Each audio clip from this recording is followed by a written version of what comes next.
Hey. Hello and welcome. So it's Thursday, time for Business Blondes, and we are only three of us at the minute, but we're about to be four. Sam's unfortunately having a few technical difficulties, and I've just been joined by the neighbour's dog. So do forgive me for that very loud barking that's in the background. But I don't know about everybody else. It's that muggy here that I've just had to go with opening the windows on the off chance that we might be able to get some release, I guess. And that brings me to our subject today. So we want to talk about how do we deal with disappointment. I'm sure, like everybody, we had the highs and then the lows of the weekend. And for me, the piece that was really important was that we tried really hard and they pulled together as a team, and the way that they worked together as a team was absolutely uplifting and should give us all hope. And it's been really saddening for me to see how some people have taken that news and used it as an opportunity to be abusive.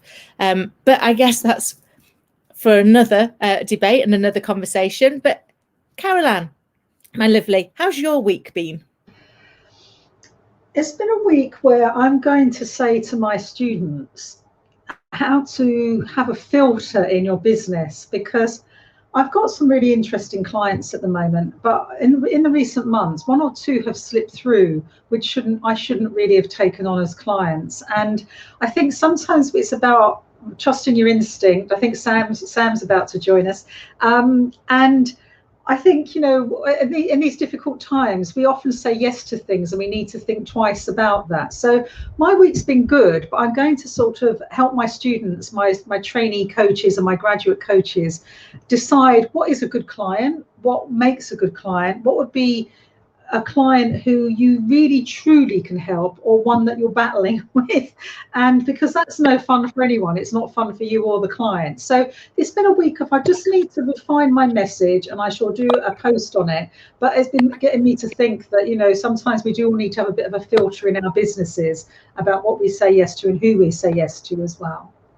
Oh, I love that. And I think you're so right. Finding that filter or setting those boundaries. I know you're always so eloquent at setting yours and making sure that you get the right amount of pink time in there, and you're giving yourself that self-care. It's been one of the things I've been historically very, very bad at. And it takes its toll, doesn't it, if you don't set that time aside. Yeah. Sam, my lovely, welcome. Hello. How's your week been?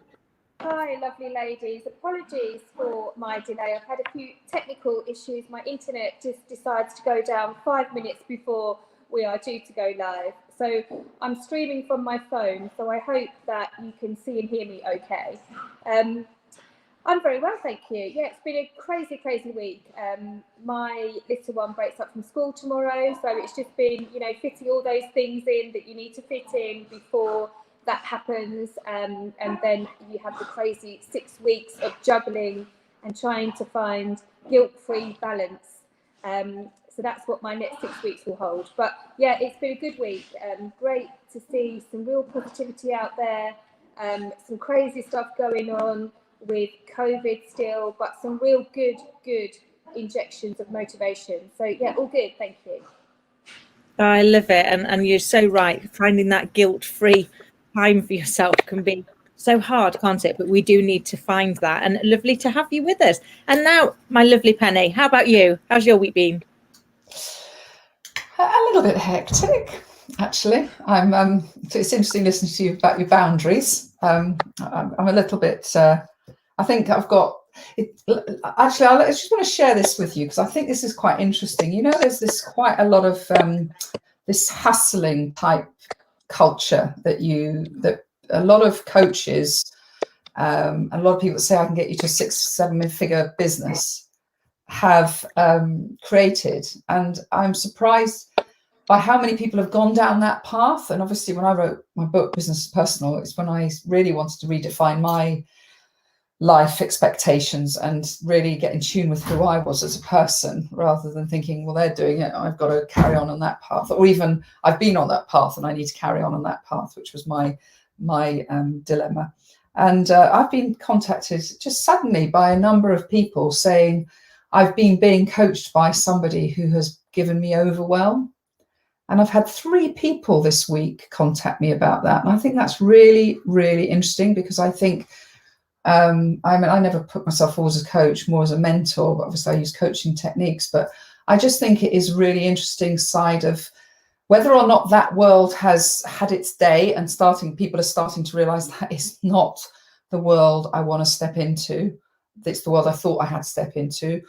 Or I don't know what's going on, but I don't know whether anybody else has experienced that. But, I like to coach very calmly and make sure I'm matching the energy. And if somebody needs to get out of their own comfort zone, then that's different, but you need to understand that. But I don't know whether you're experiencing that, Caroline. Well, I think that's really poor coaching if they're doing that to a client, because it's the easiest thing in the world to get your toolkit out and say to your client, here, have this. And the client's like, whoa, because sometimes they can only do one thing, significant thing that can create change. And I think it's lazy coaching, and I think it's kind of bullying. And you have to go at the pace of the client. Change takes time. Make it achievable. Make sure that they can do it within the time frame that they want to do it, that it's an agreed action, and that it will see the benefits of it and be there to support them. But I do think that's an inexperienced coach that overwhelms a client with too much to deal with, because they don't know how to properly coach, I would say. Yeah, exactly. And I think there, for any of the listeners, I think there's the thing. We see all these big mega people who've said, I've made millions on property, or I've done this, I've done that. I can coach you, but they're not skilled coaches. They don't understand the mind. And yeah, so there's something about the way we do due diligence before we take on a coach, isn't there? Yeah, and it's very similar, really, coaching and leadership. Sorry, Sam, you go. No, go ahead, Kim. So I was just going to say with coaching and leadership, because actually a lot of people end up becoming leaders because they were really good at a particular thing, not because they're necessarily good at listening to people, understanding them, and getting comfortable with holding space for people to be able to tell you how they're feeling, what it means for them, what they're going through, and to take it at their pace. And actually, that's one of the things that we learn as coaches, is to be comfortable to give people that space to hold it for them, and to hold it in a compassionate way. As Caroline just said, you're giving them that time to go at their pace. And I know with some of my clients, they'll tell me they want to do a particular thing in a session, and then they turn up and you're like, can I just check, is there anything else on your mind first? Because there's no point us going down this agenda just because we wrote it and we said we were going to. If right now life has got in your way and something else is trying to take your attention, because if that is the case, let's talk about that. Let's work through that for you. Because I think coaching, like leadership, is about being somebody's critical best friend. But the best friend piece is the important bit, which is you've got to do it from a position of wanting to love and care for the person. The critical best friend is the fact that you want to help them get out of their own way, but doing so in that loving place, isn't it? Sam, sorry, I cut right over you, my love.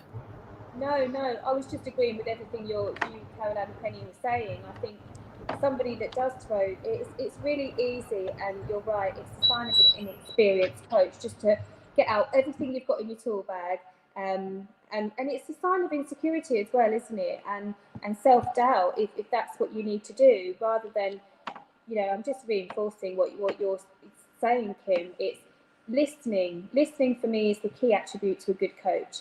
Really listening, and then taking on board what they're saying, what they need, rather than what you want to give them. And that's typically what we find in an inexperienced coach.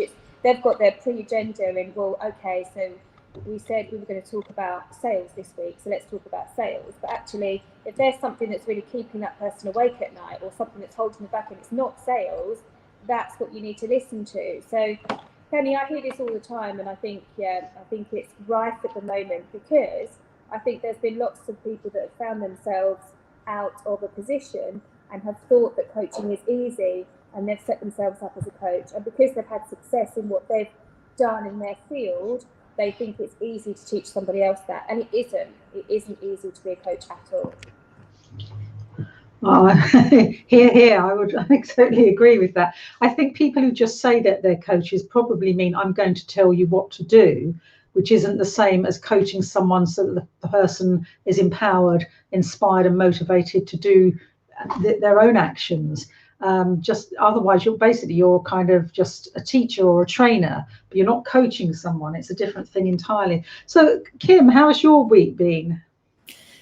Yeah, it's been full of opportunities to test resilience and to see how we overcome things, which I know is what we want to talk about today. But I think that is life, isn't it? Life throws us the odd plot twist, and we think that we're heading in a particular direction, we're going to be doing a certain thing, and then life does often get in the way. And it reminds me of a time I had to. And actually, I don't know if everybody else saw that Land Rover are unfortunately going to have to make some redundancies. And that took me right back to having to run redundancy programs myself. And I remember sitting in the board the day before we were going to go live, and they were sat there and they said, "Have we got everything planned, Kim? Are we all sorted?" I was like, well, as much as we can. And you could see these horrified faces. Like, what do you mean as much as we can? Like, should we postpone it? And I went, no. So what I mean is I've planned for everything I can think of. But the piece you need to remember is we're about to go and tell 1,800 people something that is going to have a massive impact on them and their lives and their family. What I don't know is what's happening to all of those 1,800 people right now. I don't know what other plot twists life is throwing at them. So I can't possibly know how this is going to take its toll with everything else that's coming in. All I can do is make sure that I'm there and I'm willing to hold the space to understand each of them, to understand how they're feeling, and to hold their hand through what it is we're about to do. And I guess whenever I hit those moments of overwhelm, which we all do, it takes me back to that piece that's going, actually, sometimes you've just got to hold the space and be kind and say, do you know what, right now, just do the bits you can focus on and don't beat yourself up for the bits that you can't, because you've got to find your path through. And I guess we do it so well for our clients, for the people that we lead, for their friends and family. And we often don't do it very well for ourselves, particularly not if we're in any form of leadership, whether that's of a team, of an organization, or of our own business. I think it's how do we become our own best friend in those moments? That's such a good point. And I hope that the England team are being not only their own best friends, but getting the coaching and support that they need right now to handle their sense of responsibility for the disappointment. And it is about responsibility and disappointment go hand in hand, because in business, I'm sure all of you, I've invested in things that haven't worked, huge financial investments that haven't worked. I've invested in people that have let me down. I have trusted things, and the disappointment, when it comes, it hits you and you think, why? What did I not see here? What's wrong with me? And it can turn into a sort of an internal beating up fest. And didn't I go in with my eyes wide open? And actually, that is the key here, is to grab that moment and say, no, I take full responsibility. And yes, I'm not going to ever beat myself up for trusting something, because I think that's a really open-hearted fundamental requirement in life, is to trust. Otherwise, we're always walking around with trust issues. And one of the things I'm going to start putting out on to my graduates is try not to work with clients who've got trust issues, because you're losing a battle there, an ongoing battle of, I don't believe this is going to work, and the coach is hitting the wall anyway. So when I have had disappointments, I try not to harden and get brittle and get mean-spirited, and because that's what you want to do, or even vengeful, or I'm never going near that again, or I might have to tell someone how bad that person was. No, I take full responsibility for what's gone on. The disappointment may take a lot longer to work out. I may need to lie down for a long time, or I may need to have a lot of glasses of wine with friends, or I may have to have a quiet cry on a park bench. But disappointment is a process, and you learn from it. And there are always, and I've said it before on this, wisdom is healed pain. And, wisdom is a wonderful golden nugget in life. But you don't get wisdom by ignoring, blaming, pushing to one side, being in denial. You have to go through it, as you said, Kim. So that's my take on disappointment. If you're really clever and you do a bit of gold mining, there'll be a fantastic golden nugget at the end of it. And that's what life's about, is those little nuggets of wisdom. Oh, I love that. Eloquently put, as always. And it always reminds me of that quote that the same water that hardens the egg softens the potato. It isn't the circumstance, it's how you react to it. Penny, my love, I know that you were about to say something. I wanted to pick up on that word trust, Carol Ann, because I think, you know, when I look back at my moments of disappointment, I took them all very personally. You know, what was my part in this, and obviously there was disappointment in the people in the past, and things that I tried out. And I remember somebody saying to me, and I said, you know, I've really lost trust in people. And this person said, if you've lost trust in people, first look to yourself, you've probably lost trust in yourself. And it really smacked me in the guts, that one, when they said it. And, you know, and I really thought deeply about it. And I had, because I'd lost trust in my ability to do due diligence and to just make decisions that were right for me and all of those things. So I think trust, when you said that, that really resonates with me about disappointment. I mean, it's not, I don't know where trust comes into what happened with the England thing, but I think we all poured so much expectation into those poor lads, didn't we? But the trust is the bit for me. I know you're absolutely right. I have to just add to that, Penny. When I work with clients who say, I can't trust anyone now because I've been hurt in love, or I've been let down in business, or I lent someone this and I never got it back and I'm really hurt. So my new brittle facade is I don't trust.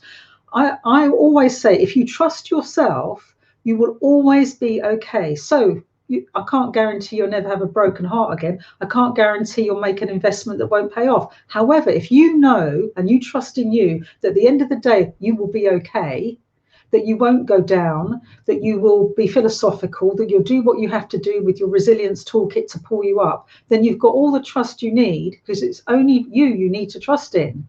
So if the worst case scenario happens, will you be okay? And if you can say, yes, I will be, then trust. That's the bottom line. Oh, I love that. And it's so true, isn't it? You know, I was saying to somebody the other day, we've all of us survived 100% of the challenges life's thrown at us so far, 100% of them. So that's one heck of a batting average. We should, if nothing else, we should trust our ability to be resilient and bounce back. And I think you're right. It's those, you know, I now try and look at things and say, you know, everything in life is either a lesson, a blessing, or both. So if something doesn't feel like a blessing, then I go, okay, what are you teaching me? Come on. Because the faster I learn that lesson, hopefully the faster I'll move out of whatever it is and into something else. Sam, my lovely, what were you going to say? It just reminded me of a session I did last week, actually, on trust. And we were talking about how to cultivate good connections via trust, and what basis do we judge people's trust on? And what it came down to was, actually, we gravitate towards people like us. We all know that. But we look at our own values, and then we decide whether we're going to judge somebody on their, almost like their culture or their competence. So for me, my biggest value is about fairness and integrity and humility. So when I look at, is somebody trustworthy in my eyes, I don't base them on their skills or their experience or their ego. I look at, how can I trust their humility? How can I trust their integrity?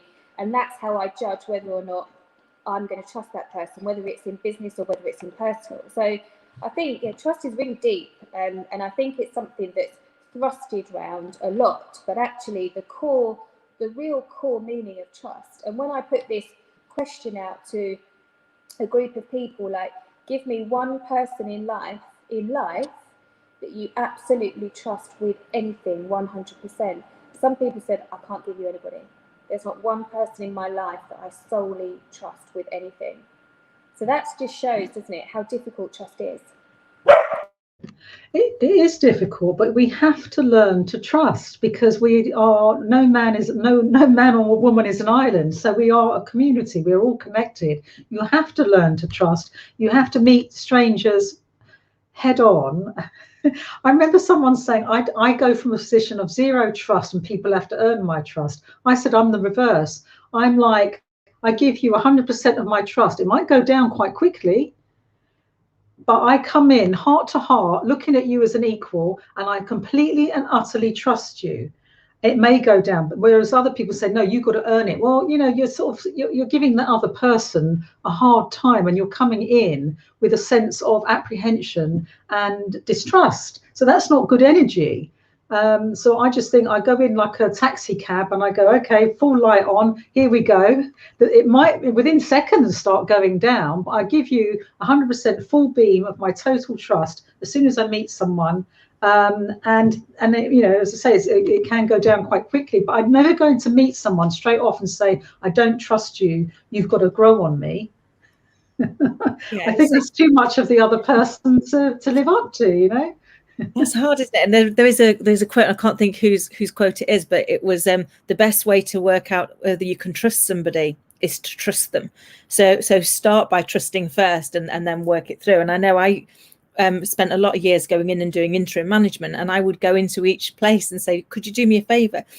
Trust that I'm going to do what I said I'd do as your leader, and I will do everything I can to earn that trust and make sure that you never have to feel bad for giving it me, but don't make me earn it first, because it's going to be slow starting and we're going to really struggle to get where we need to be. But you're right, going in and being open-hearted is where we've got to start, because this new person isn't the old person. So we shouldn't be taking our baggage from whatever happened in our previous life and bringing it in and assuming everybody's going to be the same. And I guess I've learned over the years to look at myself and go, am I that odd? Because actually I do think people come from a position of honourable intention most of the time. And I would rather assume everyone's got honourable intention and then deal with the people that haven't when I find them, than assume everybody might have a dishonourable intention and wait not to be disappointed, because it's just an unhappy way of living, isn't it? Whereas when somebody lets me down, it's like, what's it teaching me? Well, it's teaching me something about myself that perhaps I have kept hidden that I need to go and look at. But Penny, my love, what were you about to say? Oh, I love this content, but I was thinking about this whole topic that Carol-Anne put forward about handling disappointment, and it made me, I was thinking about how do I prep for today, and it did make me think about, when I had massive disappointment in something where I had to take down a crowdfunding that I was doing very well on to build a business, and I think it's about how we handle disappointment. And I learned a really big thing at that point about myself, which was that I was constantly getting disappointment because I actually wasn't living the life I wanted to lead, and I was pushing myself in a direction. And I think sometimes, you said there's lessons in it, it forced me to redesign my life so that it matched my character more, and it made me listen to myself a lot more. And I just wondered if there's something in the conversation around, when you've had disappointment, has it given you a jolt towards a more self-understanding? 100%. I would say that therein lies the lesson. The level of your disappointment is actually to do with something to do with you, not the other person. What you projected onto them or the situation, your hopes, your dreams, your investment of time, love, energy, money, whatever it was, that's where the pain is. They may have done what they've done. But I also, picking up what you said, Penny, it's about, yes, trust, be trusting and open-hearted, but use your instinct too. Really develop a good gut instinct and have your intuition, your little antenna clicking away, because otherwise you'll go from one rotter to another, or one stupid business deal to another. You've got to learn, and what did I learn here, and the pain and the upset of the disappointment, so that when you go forward, you're not distrusting, but you're wiser. And your intuition's a bit more primed, and you know that you're not going to be a sucker for something when you spot the warning signs next time. And it's knowing yourself. And I get that. And what's interesting is, the three of you are real trained professional coaches. How many clients have you sat in front of at the beginning where you've realized they've got really pretty little self-awareness of themselves? And, I had when I'll do it really fast, but when I got into being this mega entrepreneur with the academy, that wasn't me, but I got onto that as a way of life, because I started off thinking, I just want to help a few business owners and make them friends. And then it became the first social network, and then it went giant. You get on a path, and it's knowing when your life has gone out of line with who you are. And that takes somebody like you guys to help get back in line with, well, who am I, and create that. I didn't have enough self-awareness. So it's hard to trust yourself when you haven't got that self-awareness, isn't it? Well, yeah, because I think people don't have self-awareness, don't they? I think it's quite a rare thing, actually, to be really self-aware. Many people I come across, clients and other relationships, business, do not have that.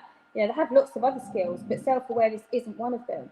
But I think going back to the topic of handling disappointment, obviously following Monday's match, things like that happen, like you said, Kim. You know, we think we're on a path of, you know, steady Eddie, if you like, or success, or, you know, a trajectory of great success or results or whatever it might be, and then something will throw a spanner in the works. And the way that I coach clients around this is to make sure they review each and every week, and I encourage them to send it to me for some accountability. But let's deal with that disappointment before you take it into next week, and then that lumps on top of that week's disappointment, and then you take both lumps into the following week, and then it becomes a great big mountain that's so negative. So like you said, Kim, you can always learn from something that comes along and tips your world upside down. As long as you think, right, okay, that's happened this week, it wasn't great, it wasn't what I expected, but I've done it, I've dealt with it, I've actioned it, and I've put something in place to stop that happening again. That stops us from taking that disappointment, that negative emotion into the following week, which frees up our headspace to be positive, to be proactive, and to regain that control if that's what you're looking for. So I really encourage people to do that, to handle some sort of areas of disappointment. And I love that. And I think reflecting on what we've done, I mean, I've been doing reflections of the week in some level for coming up 20 odd years now, just because it is a great way of looking at, okay, what didn't go as well as I expected this week, and what have I learned from it, but actually what went better than expected, and what am I grateful for? Because I find that if I can just try and make sure I ask myself and answer both of those questions, I keep myself balanced. Because if not, I focus just on the things that have gone wrong, and funnily enough, more things go wrong, because that's where you're putting your energy. And if you can kind of acknowledge them and learn from them, and make sure that you've taken the lessons, but also go, not everything will have gone wrong. Even when things are really bad, I have to look for something. It might be that I've actually had a good hair day or something, but there's got to have been something in that week that I'm grateful for, that I can add in to just get that balance, so that to your point, you've got to keep our energy as high as we can. It's been an amazing topic, ladies, but I've just noticed the time, so we are running vastly out of time. So I'm going to quickly bob around you all to say, if you've got one takeaway for people, what would it be this week? And I'm going to start with you, please, Penny. Oh, thank you. Well, I'm going to pick up what you said, positive reflection. Do some of that. We're programmed, I think it's to actually notice and remember things that are bad 3 times more than things that are good, because our primal brain was to look for fear and keep ourselves safe. So yeah, positive reflection, do that. I think that's really good. That's great. Caroline, I'll go to you next. I agree. I hadn't thought about positive reflection, and also what you're disappointed in, because if it keeps coming up each week, that's the thing to work on. Note to self, stop eating so much. I would say my question to our viewers are, what one thing would restore your trust in yourself this week? So what do you need? What one thing do you need to really fully trust yourself? That's amazing. Takeaway. Thank you. I love it. And you're right, isn't it? We've got to get back to that, being able to trust in ourselves and acknowledge that we're going to get through. Sam, my lovely. That's a great question, Caroline. And I think also, seeing what's happened post the match, and what this country are doing, or a very minority group of people in this country are doing, I think it's, let's trust that they're going to find the right thing and the right words and the right actions moving forward, because I thought this country had moved on. I really did. Yeah, no, you're right. I think there's been some things to be proud of and some things not to be proud of. And I think it reminds me of the one thing I always try and say to Scarlett, which is be kind and do your best, and then learn from it. And I think, if we can't be kind first, we're on a hiding to nothing. So my hope for everybody is that they are kind to themselves and each other, and that we collectively find a way through.